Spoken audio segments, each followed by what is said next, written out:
केन्दुझर जिला पाटना ब्लॉक रे हेबाकु थिबा बृहत स्टील कारखाना प्रतिष्ठा को नहीं जिला प्रशासनर निर्देश क्रमे जमी अधिग्रहण पई रेमगाळबेडा ग्राम रे आज तृतीय ग्राम सभा अनुष्ठित होई जाईछि। एही ग्राम सभा पाटना बीडीओ मानस कुमार रंजन दंडपाटंक सभापतित्व रे अनुष्ठित होइथिला। एही ग्राम सभा रे जिला अतिरिक्त जिलापाल तथा स्वतंत्र भूअर्चन अधिकारी रवींद्र कुमार प्रधान, पाटना तहसीलदार अश्विनी कुमार नायक, स्थानीय सरपंच हेमलता नायक, समिति सभ्य मनोज कुमार महंत, ईडी को जमी अधिग्रहण अधिकारी जय किशोर पात्रंक उपस्थिति रे होईछि। एही ग्राम सभारे रेंगाळबेडा ग्रामर पाखापाखि 2000 रु अधिक ग्रामवासी योगदान करथिले। निकटस्थ ग्राम बरुडी पसी, चेमणा, चिल्ता, बड़ डांगुआ पसी, जमुना पसी, कड़खमण आदि ग्रामवासी जमी ग्रहण को नहीं विक्षोभ प्रदर्शन करिथिबा देखिबाकू मिलिथिला। एपटे ग्राम सभा को आखि आगरे रखी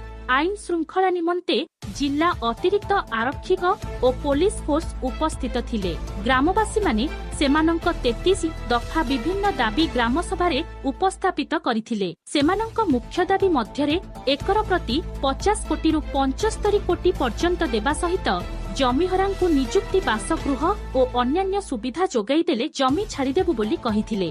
केन्दुझररु दशरथ बारिकंक रिपोर्ट, श्रीक्षेत्र न्यूज। तो बहुत किछि रखिसंती जदी लोकमानकर दाबी जदी सब पूर्ण करा जाय आ प्लांट हर किछि असुविधा नै, जेहेतु हमरो माननीय मुख्यमंत्री लोकंकर मुख्यमंत्री ए अंचल पु समस्त तांको भरसा करि चलीसंती। से केबे भरसा भी मोटियो तोड़िबे नै आ से अनुसार सब जिंस सुरकुर हेबो। मुख्य दाबी तो मेनली जमीर मूल्य ऊपर समस्त मेनली फोकस करछंती। एठी तो 75 कोटी 50 कोटी रखिसंती। दूरता अनुसार एनएच जेतु एनएच साइड आ दाम मध्ये अधिक जमीर रहिछि, से अनुसार माने से अनुसार मूल्य मध्ये अधिक रखिसंती।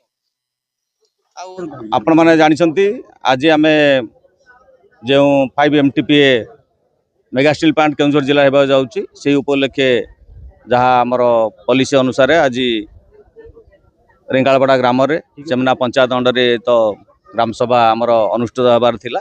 शेड्यूल अनुसार मध्य आज ग्राम सभा हला। आपण माने समस्ते मीडिया बंधु माने मध्य उपस्थित थिले। आपण माने आरंभ रु शेष पर्यंत जे आज ग्राम सभा जो हला एथरे लोक सेमानकर मतामत रखिले एवं सेमान मध्य तांकर जो दाबी पत्र देइछन्ती कि बेला गोटे इंस्टीट्यूट करा जाऊ, लोकंकर चाकरी कथा कहा जाऊ, जमीर मूल्य वर्धित आकार दिया जाऊ, जीवन जीवा कथा अछि।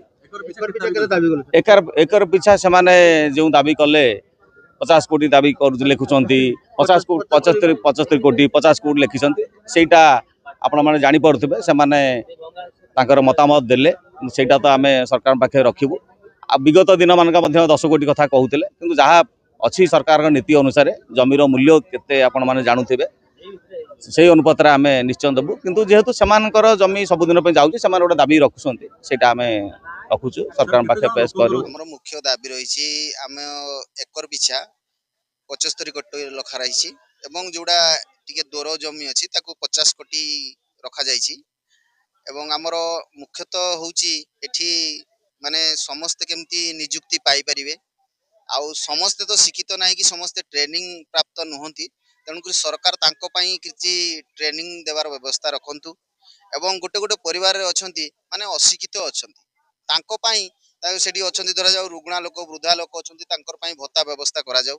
मासिक भत्ता पाई परिबे, स्वास्थ्य केमती भल पाई परिबे, चिकित्सा हेई परिबे, रास्ता घाटर उन्नति हेबो एवं हमर आलोकर व्यवस्था हेई परिबो, क्लब घर उन्नति हेई परिबो, गां ठाकुराणी मंदिर एई सबुरो केमती उन्नतिकरण हेई परिबो। सरकार से सबुरो व्यवस्था करंतु एवं विस्थापित हला परे लोक माने जेमती माने बहुत कष्ट रे। हमर मुख्य दाबी हला हमर जो जमी आमे जो बासहरा हेई जिवो, तो आमे से बासहरा जमी पाई आमे हमर मुख्य दाबी रखिछु। हमर एनएच जेहेतु हमर जाईछि, से एनएच रु 1 किलोमीटर भितरे आमे 75 कोटी टंका आमे दाबी रखिछु।